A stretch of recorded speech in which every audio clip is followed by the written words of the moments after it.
Some of the turning points of history just happen. Volcanoes erupt. Earthquakes, floods and fires destroy cities.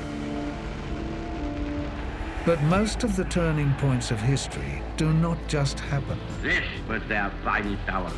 They are the result of actions taken by people. The only thing we have to fear is fear itself. Fear itself. They are the work of those who use power, ambition, belief to shape events. People are the authors of history. It's the curious thing about history that we all understand the great currents matter. The institutions matter, geography matters, economics matters, what natural resources you have matters. But I do think there are moments in history when it really matters who's in power. This is the story of the people who, holding or reaching for power, shaped our world. The titans of the 20th century.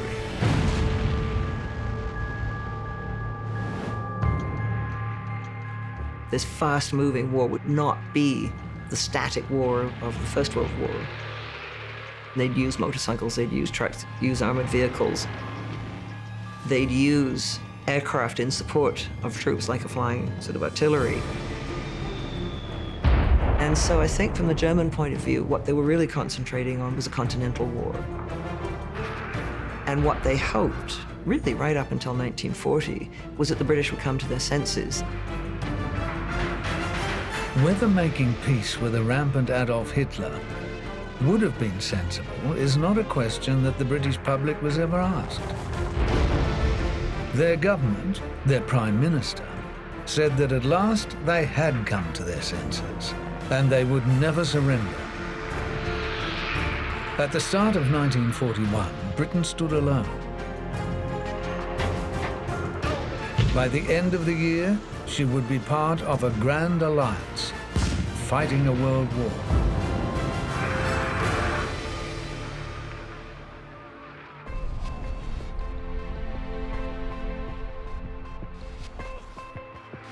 On January 6, 1941, President Franklin Delano Roosevelt delivered his State of the Union message, unveiling his scheme for getting around the restrictions of the American Neutrality Acts, though he did not explain it in those terms. We shall send in ever-increasing numbers ships, planes, tanks, guns. That is our purpose and our pledge. He recommended a scheme called Lend-Lease, in what history remembers as his For Freedom speech. And then when he references Lend-Lease and asks for this appropriation, he sort of rhetorically asks at the end, why should we do this? And that's when he famously said, you know, in future days which we seek to make secure, and we look forward to a world founded on 4 fundamental human freedoms: freedom of speech and expression, freedom of worship, freedom from want, and freedom from fear. Freedom means the supremacy of human rights everywhere. Our support goes to those who struggle to gain those rights and keep them. With that high concept, there can be no end, save victory. The United States would become the arsenal of democracy, providing the Grand Coalition with 75% of its war material. It was said that by 1943, the USA was producing a tank every 5 minutes, an aeroplane every half hour, and an aircraft carrier every week. Churchill called it the most unsorted act in history, and in a sense it was. The United States during the war used Lend-Lease to impose a lot of policies on the United Kingdom that were very hurtful. Lend-Lease, as far as I'm concerned, was for the United States a weapon, a real weapon, to try to replace the pound with the dollar and to replace Britain as the major financial power in the world. And of course, it worked. On February 9th, Winston Churchill broadcast a speech that has also found a place in the history books. When he addressed the President of the United States, Churchill asked his radio audience, what should he say? In your name, to this great man, the thrice chosen head of a nation of 130 millions. Churchill was sometimes compared to a big gun who had an awful lot of firepower but wasn't very maneuverable. He was very good at the prepared set oration, but he wasn't particularly good at being spontaneous. And this is what he told his listeners he would say. We shall not fail or falter. We shall not weaken or tire. Give us the tools, and we will finish the job.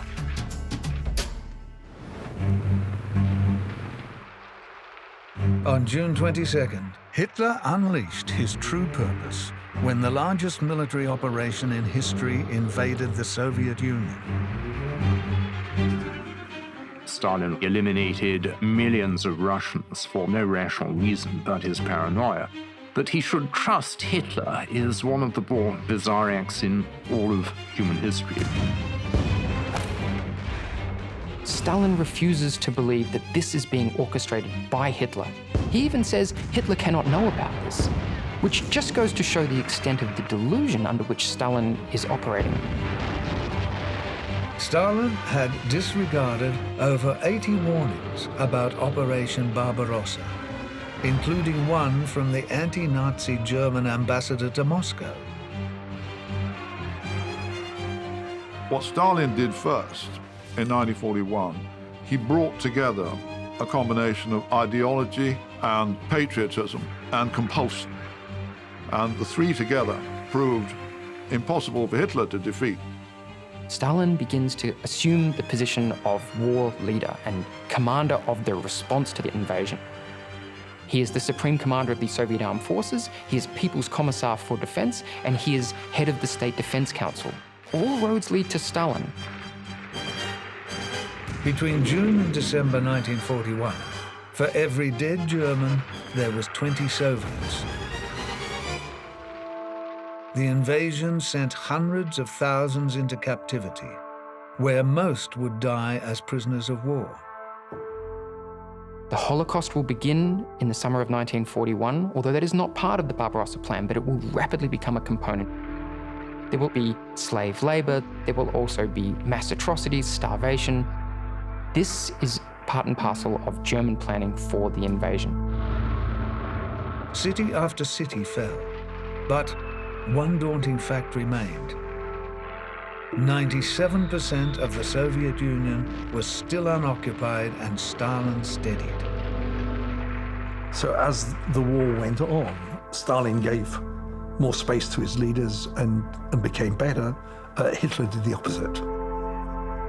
As early as July 16th, 1941, Hitler told a meeting that we shall never withdraw from these areas. And so, total victory or total surrender was the only possible endgame. The German forces necessary to facilitate the victory at Kiev are already very hard-pressed. They're encircling the Soviet Southwestern Front with a handful of panzer divisions. In Guderian's case, and he's doing most of the work, are down to 50% of their strength. This is a victory the Germans should never have won. The eastern continent lies like a limp virgin in the mighty arms of the German Mars, said Joseph Goebbels. Hitler saw it differently. By August 11th, he was writing, "The whole situation makes it increasingly plain that we have underestimated the Russian colossus."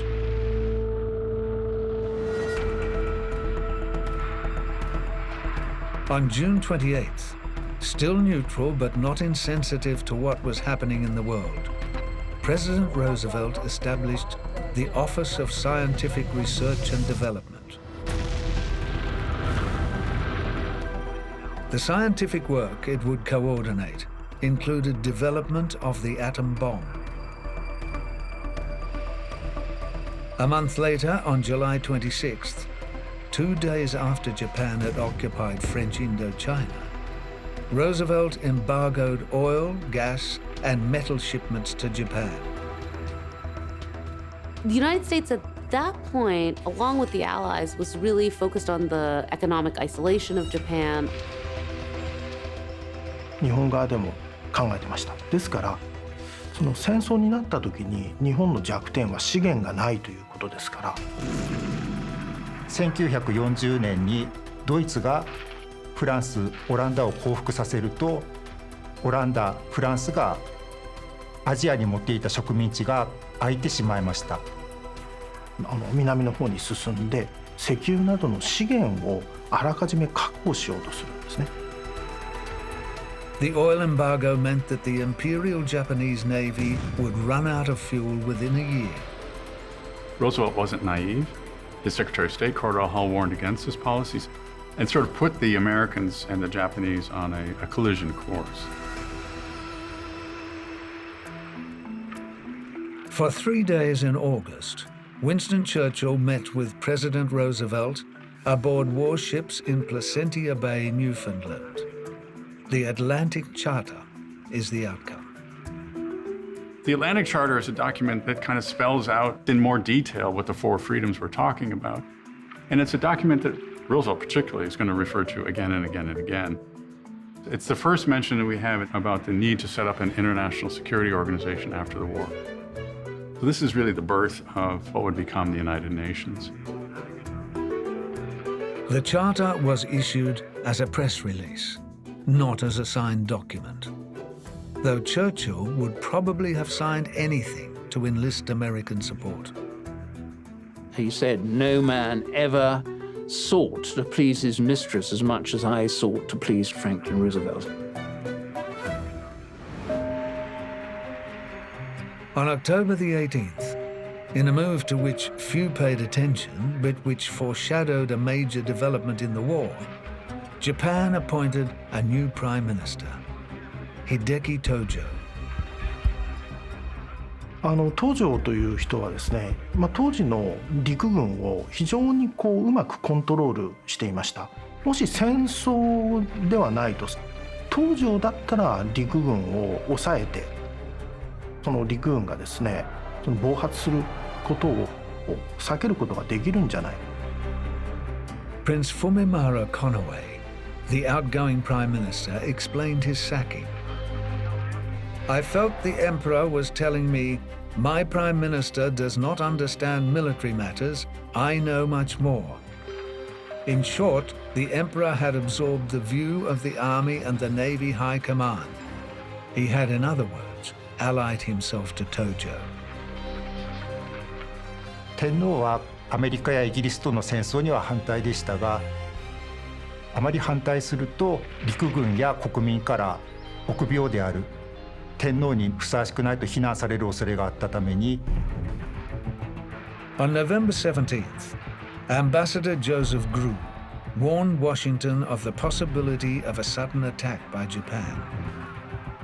Both Churchill and Roosevelt understood that something was up. They could see troop movements towards the Malay Peninsula. They really expected Malaya to be attacked. On November 26th, Secretary of State Cordell Hull proposed a non-aggression pact. On December 1st, Japan rejected the proposal. On the 6th, FDR appealed directly to the emperor. The following day, Japan attacked Pearl Harbor. この犬飼内閣の崩壊によって戦前における日本の政党政治というのがですね、もう途絶えてしまいました。つまり国民の怒りはですね、政党政治に向いていたんですね。その経済恐慌によるその被害というのを食い止められない政党政治に対して多くの国民が怒っていた。ですから意外にですね、その暗殺した人たちに対して国民は同情的だったんです。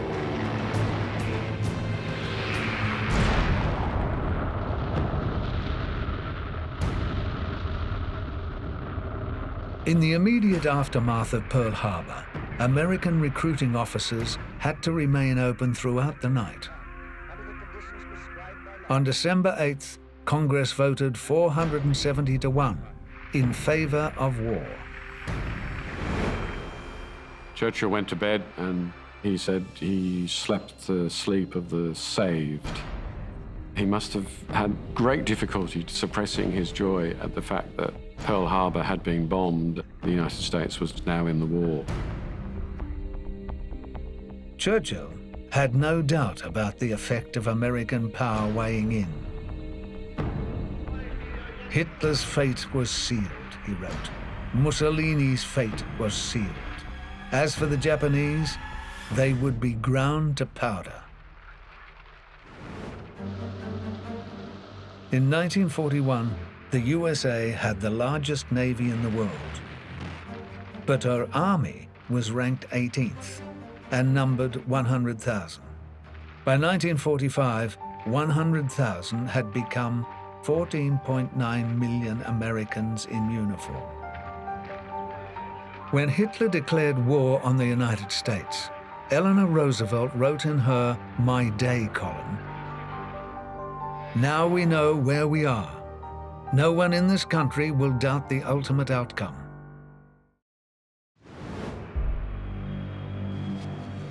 Roosevelt's birthday greeting to Churchill on January 30th, 1942 said, "It is fun to be in the same decade with you." But it was not fun for Churchill. On February 15th, in one of the great catastrophes in the history of Imperial Britain, Singapore surrendered to the Japanese. The sound of the causeway being taken by the Japanese was said by a future Prime Minister of Singapore, who heard it then as a schoolboy, to be the sound of the collapse of the British Empire. And in a sense, that's right. Admiral Yamamoto, Commander-in-Chief of the Combined Fleet, said, "In the first 6 to 12 months of a war with the United States and Britain, I will run wild and win victory after victory. After that, I have no expectation of success." That too was right. 日本海軍っていうのはアメリカに対して戦うようにずっと訓練してきますけれども、しているんですけど、イギリスとアメリカが一緒になって敵になるっていうことは想定していないんです。ですからそれを天皇はよく知ってますから、イギリスとアメリカを同時に敵に回すような戦争については非常に心配しました。最初の作戦が非常にうまくいったので喜びました。Colonialism, empire, only seemed tolerable to its subjects if they couldn't see any alternative, if they assumed it was the natural order. Well, for the British, this went out of the window when Malaya fell to the Japanese and Burma fell to the Japanese in 1941-42.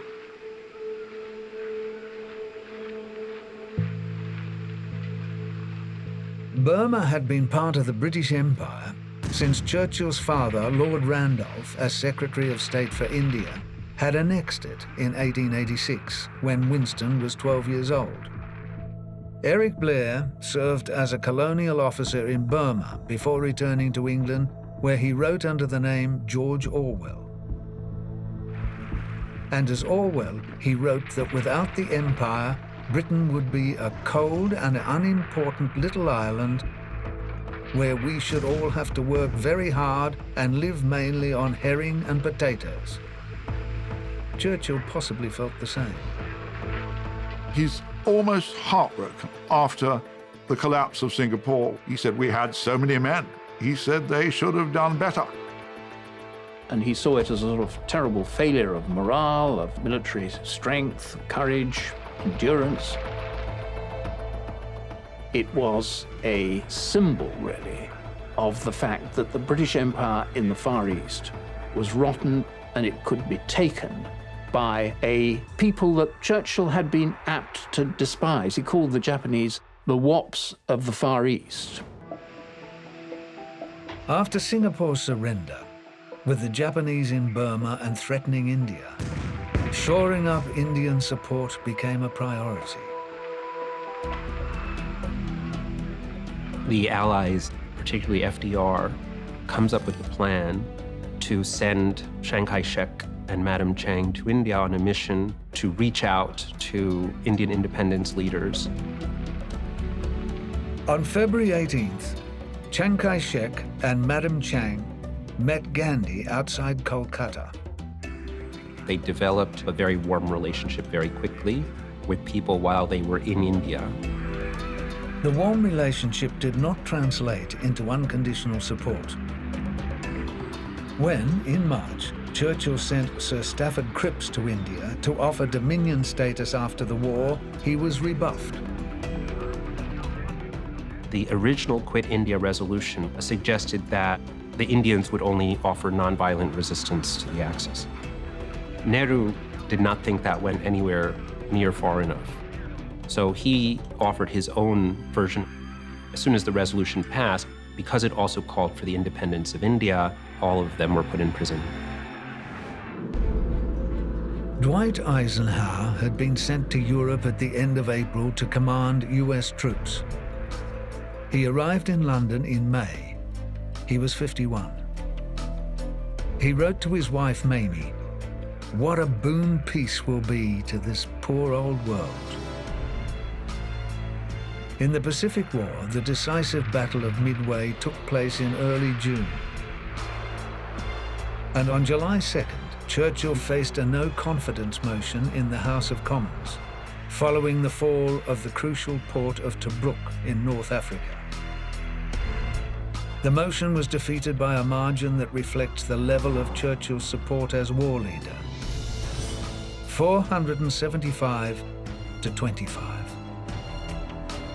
In mid-August, Churchill flew to meet Stalin in Moscow, an experience that cannot be compared to flying today.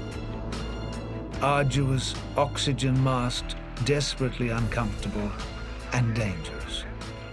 Churchill went to Moscow first in 1942 to meet Stalin and to tell him that there would be no second front that year. He said it was like taking a block of ice to the North Pole. Whatever our suffering, whatever our toils, we will continue hand in hand like comrades and brothers until every vestige of the Nazi regime has been beaten into the ground. There was Churchill with his passion, with his rhetoric, with his talk. He believed that he could convince Stalin by the force of his own personality. Stalin was absolutely vile to him. Churchill got in a terrible temper and said he was going to leave. Stalin, of course, was bugging his dacha and knew exactly what he was saying, then made overtures to him, and their final night, they both drank huge buckets of champagne, and they had a sort of rapport. Churchill promised Stalin that they would have a second front in 1943. Stalin was going to be disappointed.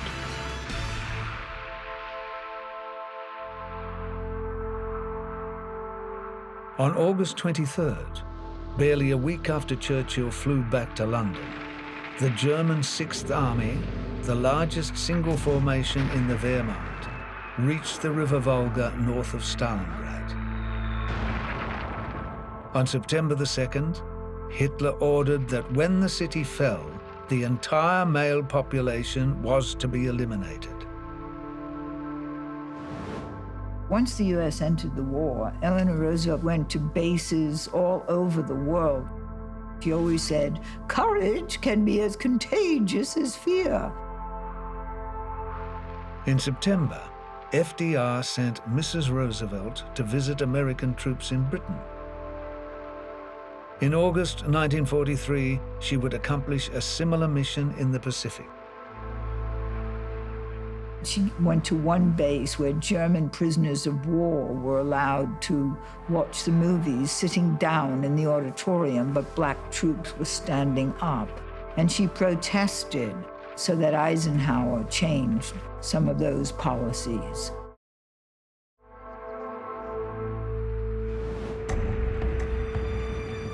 In North Africa, the Second Battle of El Alamein opened on the night of 22nd, 23rd of October 1942, with the first significant British bombardment since the end of the First World War. At last we had scored a victory. It was as nothing, of course, compared to what was going on the Eastern Front. But nevertheless, Churchill ordered the bells to be rung in the churches to signal a British victory. At last. On November the 8th, Operation Torch, the Allied invasion of French North Africa, began under the command of Dwight D. Eisenhower. The predominance of the US was quite slow to arrive. In North Africa, for example, Montgomery was more successful than Eisenhower was. Eisenhower got a bloody nose then. It was Roosevelt who ultimately made the final decision that they should go into North Africa. And General Marshall was totally against it. He said if you go in 1942 to North Africa, you're not going to get to France in 1943. And he actually turned out to be right. On November the 10th, Admiral François Darlan, Vichy High Commissioner in Algiers, ordered an end to resistance to the invasion. That day, Churchill crafted some more of his enduring phrases for the Lord Mayor's luncheon in London, no doubt as painstakingly shaped as all the others. One of his private secretaries found him in the cabinet room late at night, and he said, well, Prime Minister, what are you doing, still working? And he said, I'm just working on some of my spontaneous witticisms. Ah, this is not the end. It is not even the beginning of the end. But it is perhaps the end of the beginning.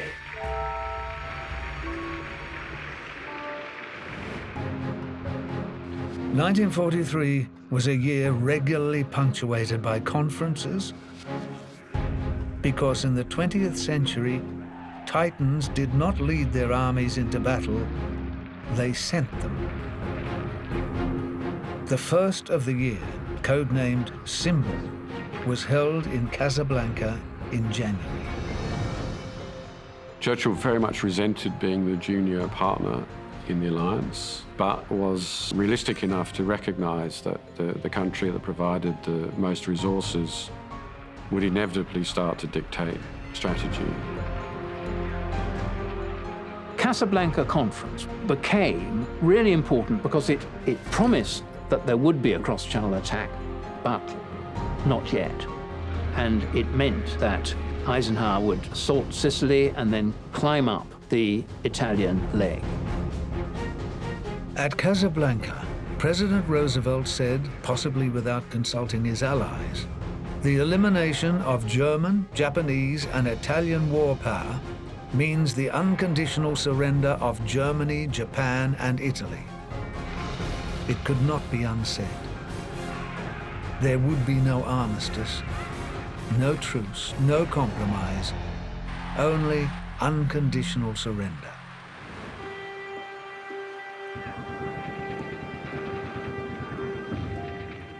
Hitler was utterly unfazed by his army taking heavy casualties. That didn't worry him at all. He was once given a casualty report which showed very heavy losses on the Eastern Front, and his military advisors expected him to be upset, but he just shrugged and said, that's what the young men are there for. General Feldmarschall Friedrich von Paulus saw it differently, and a day after his promotion surrendered his command. I have no intention, von Paulus said, of shooting myself for this Bavarian corporal. Hitler called Paulus' capture an about-face on the threshold of immortality. He was absolutely incandescent with rage. Hitler had fully expected him to commit suicide and thereby retain his honor in Hitler's eyes. He was furious that Paulus had surrendered alive. By May the 6th, Allied forces advancing from the east, linked with the Torch invasion and General Alexander, commanding 18th Army Group, was able to signal Churchill, "We are masters of the North African shore." On May 14th, Hitler confessed that, "In Italy, we can rely only on the Duce." When, from their positions on the North African shore, the Allies launched the invasion of Sicily on July the 10th, he was proved right. There's nothing like war for turning a populace against its leader.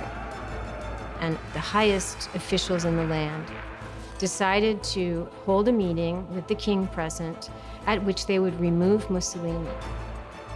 They voted 19-7 to remove him from duty. Such was his level of psychological protection, he created a bubble around him, that he went home, went to sleep, and he came back to the office the next morning as though nothing had happened. On the 26th, Benito Mussolini was arrested by the fascist Grand Council.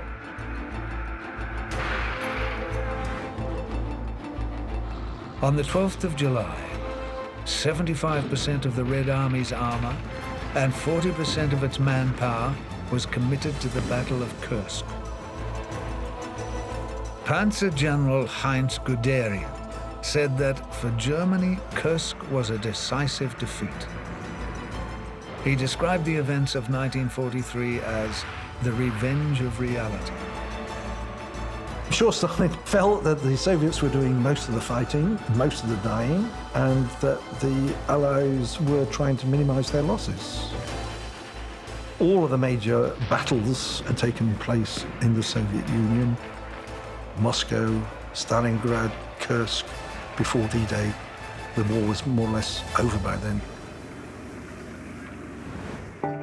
In mid-August, the Quebec Conference Quadrant further developed Allied planning and was followed by Sextant, the Cairo Conference in November, attended by Roosevelt, Churchill, and Chiang Kai-shek, accompanied by his wife, Sung Mei-ling. Stalin did not attend. Stalin didn't go to the Cairo Conference. The Soviet Union was not formally at war with Japan at this point. It would have been invidious for Stalin to be there talking with Chiang about military moves against the Japanese. Sung Mei-ling's role in the Cairo Conference was instrumental in ensuring that China got a place at that table. Churchill found Madame Chiang most remarkable and charming. Sung Mei-ling had an important role, acting as the translator and reinterpreter of Chiang Kai-shek's statements during this meeting. Roosevelt told the Chinese leader that Churchill was his biggest headache. Britain, he said, simply does not want to see China become a power. And Chiang wanted the world. He wanted clear air superiority and undisputed naval superiority and amphibious assault capacity, which of course was totally and completely unacceptable to Churchill. Churchill's physician, Lord Morrow, may have better understood what was going on. To the president, China means 400 million people who are going to count in the world of tomorrow. But Winston thinks only of the color of their skin, Morrow wrote. It is only when he talks of India or China that you remember he is a Victorian. On the last day of the Cairo Conference, the Chinese produced a draft document which in effect asked for the return of Chinese territories that were occupied by the Japanese. That document would be the basis for the Chinese government to claim the sovereignty of Taiwan and for Korea to secure independence.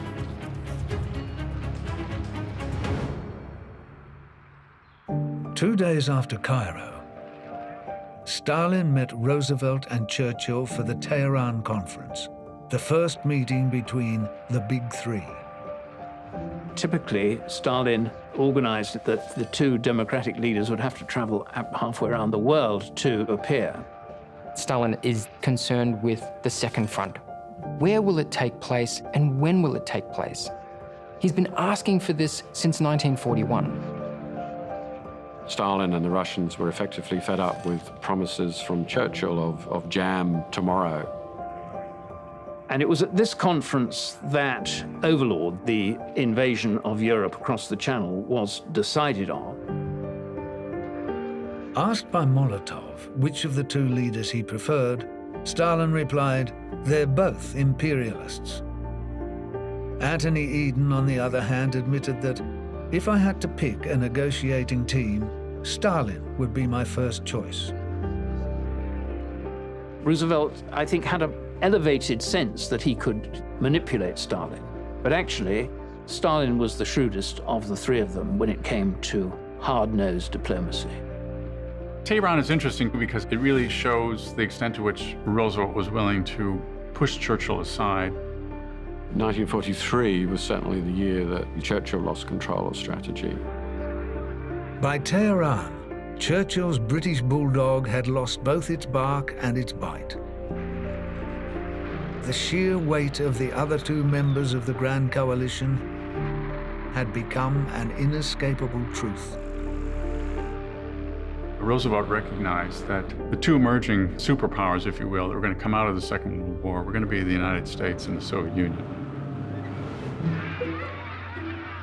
To mirror what was happening in Tehran, Prime Minister Tojo convened the Greater East Asia Conference, attended by Chiang Jin-wei, Prime Minister of Manchukuo, Wang Jingwei, head of the reorganized National Government of China, Ba Maw from Burma, Subhas Chandra Bose from India, Jose Laurel from the Philippines, and Prince Won Wait-Ayakon from Thailand. Not quite a puppet show, but almost. 少しでもこのアジアの人々を日本に引きつける、そのためにですね、英米の支配、植民地支配を批判して、決して日本はそれとは違うんだっていうことを強調するのがこの大東亜会議の目的だったんです。Designed to be a strong statement against colonialism, the proceedings were in English, the common language of the participants.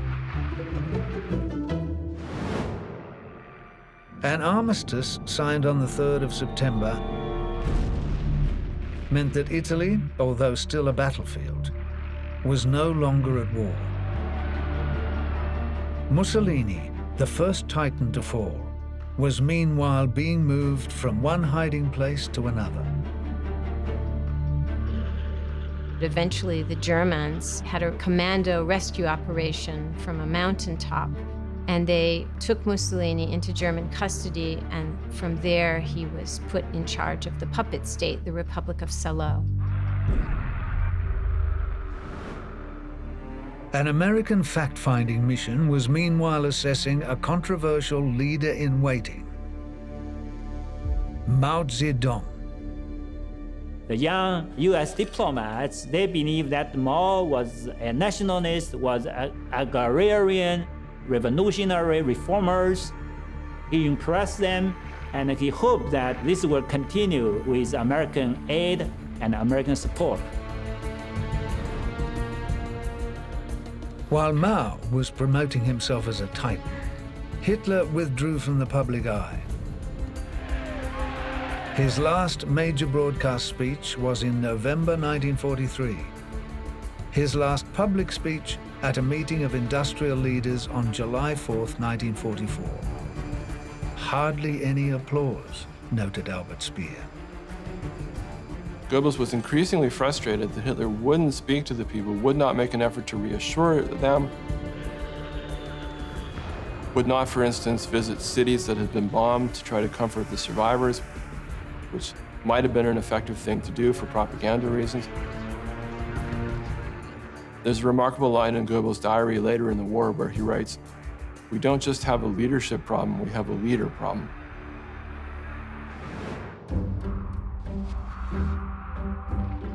In January 1944, and despite losses of 4.5 million, German armed forces were at their greatest strength, with 9.5 million under arms.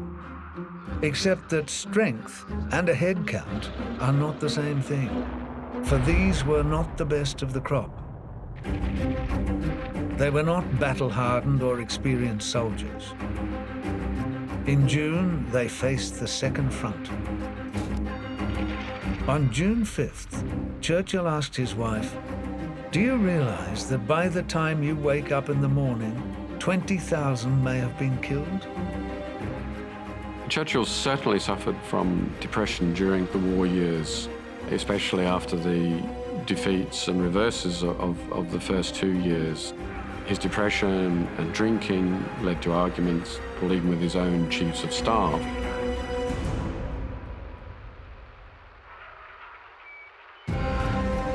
On the 5th, after a weather delay and acting on the assurance of his meteorologists, Eisenhower gave the go-ahead.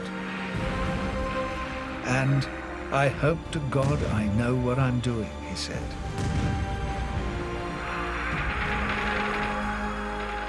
Overlord offered Hitler his last, just credible opportunity of the war to turn the tide against the Allies. He had a scenario, not a very convincing one, but just possible, whereby if he could throw the Allies back into the sea, then he could shift all his important forces, above all the Panzer divisions, back to the Eastern Front, smash the Russians, and then come and deal with the Americans, the British, at leisure. Some of those landing in Normandy were returning home. Their leader broadcast from London. "For the sons of France," Charles de Gaulle said, "the simple and sacred duty is to fight the enemy by all means available," which is not what they'd been doing. But they would conspire with de Gaulle to create an acceptable history. There's a complicity between de Gaulle and the French people. The French people choose to behave as if they believe the Gaullist myth, and de Gaulle chooses to behave as if he believed the resistance myth. De Gaulle's demeanor created friction and antagonism, which was to color his post-war conduct. Roosevelt, on a sort of visceral level, dislikes de Gaulle and finds him a disagreeable person. So he provokes all these famous boutades from Winston Churchill. Churchill says he has all the stiffness of a poker without its occasional moments of warmth. He knows he's playing a game of bluff in which he has no real strength.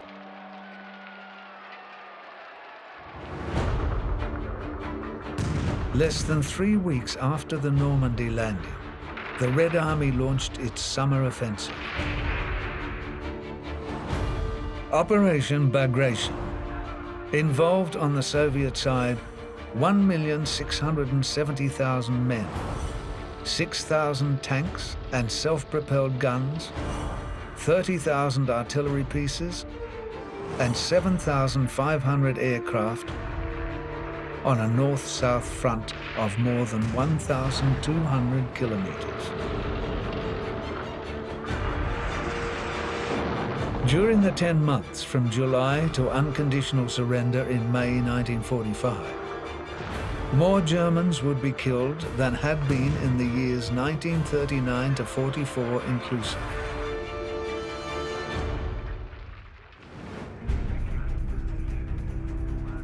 A month after Bagration was launched, Hitler survived the notorious bomb plot and broadcast on the radio, "In order that you should hear my voice," he said, "and so that you should know of a crime unparalleled in German history."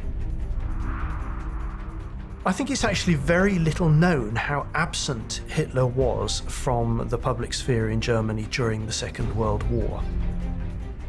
From 1941 through to December 1944, he was almost entirely in this huge set of concrete bunkers in East Prussia, known as the Wolfschanze or the Wolf's Lair.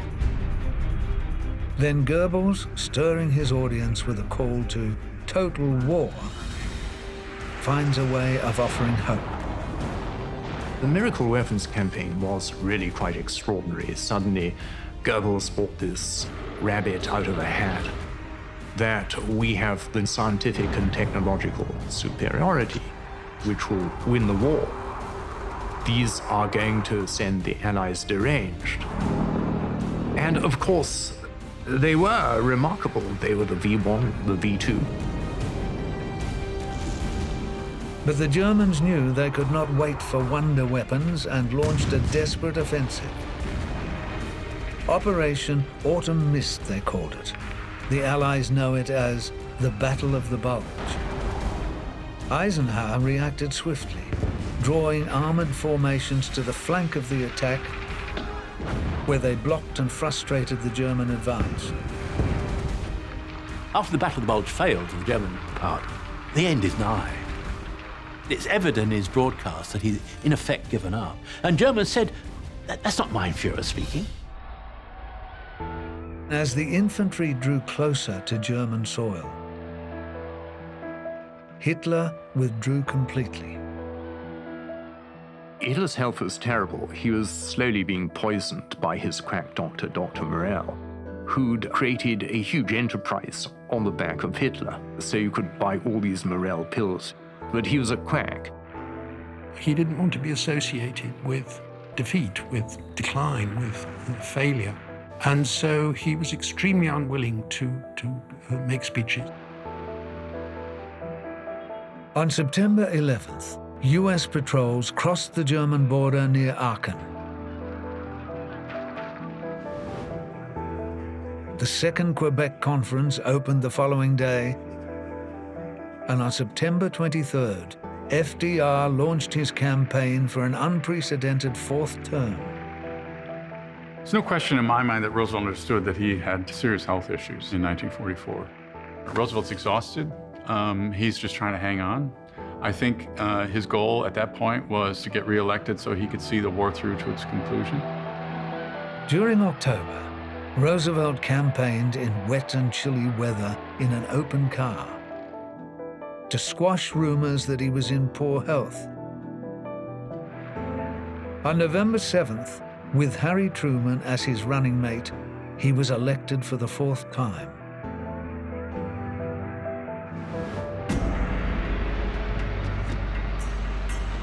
In the Asia-Pacific theater, the fatal turning point had been reached in July, with the fall of an island of only 115 square kilometers.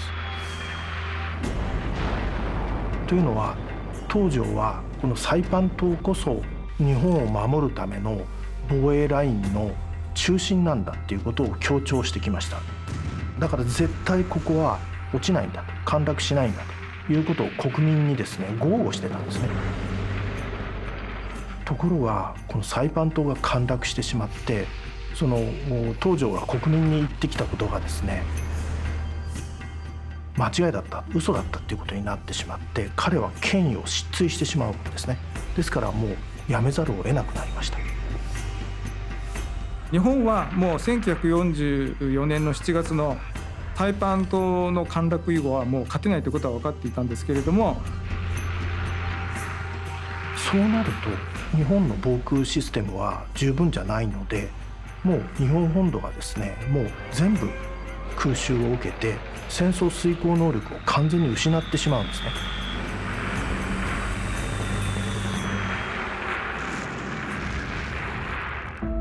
Tojo was forced to resign. Nothing else changed. The emperor was probably the only man who might have been able to impose a peace and who did not really make any plausible attempt to do so. The war moved towards its climax. A new world was about to be made. Those titans who would play a part were not all center stage, but they were on the move.